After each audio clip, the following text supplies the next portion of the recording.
नमस्कार, आपण पाहत आहात आलमगीर न्यूज लाईव्ह 24 बातम्या अहमदनगर जिल्ह्यातील। गणेश चतुर्थीच्या शुभपर्वावर घराघरात तसेच नंदनवन मंडळाच्या लाडक्या बाप्पाचे थाटामाटात आगमन झाले आहे। दिनांक 7 सप्टेंबर 2024 शनिवार रोजी भिंगार शहर लगत केशवनगर नंदनवन कॉलनी येथे सालाबाद प्रमाणे यावर्षीही मंगलमूर्ती बाप्पाची गणेश चतुर्थीला प्राणप्रतिष्ठा केली जाते, तर पुढील 10 दिवस मनोभावे पूजा अर्चना केली जाते।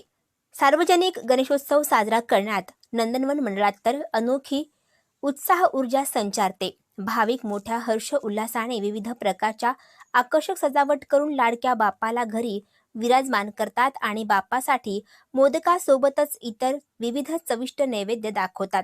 तसेच गणेशाची विविध प्रतिकृतीतील मनमोहक रूप पाहण्यासाठी सार्वजनिक बाप्पा विराजमान होण्याच्या स्थानी देखील मोठी गर्दी करतात।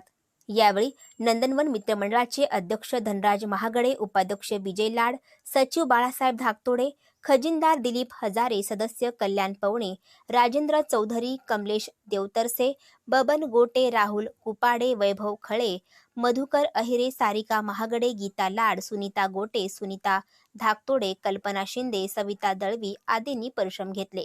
नागर देवळे तसेच केशवनगर परिसरात सर्व नागरिक भव्य संख्येने उपस्थित होते।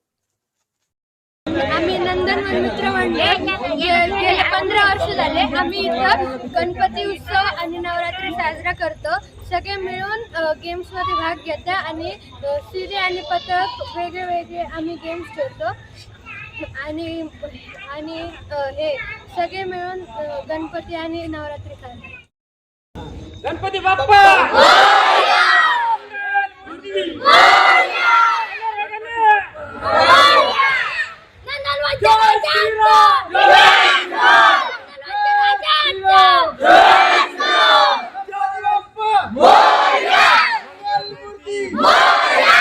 केशवनगरच्या राजाचा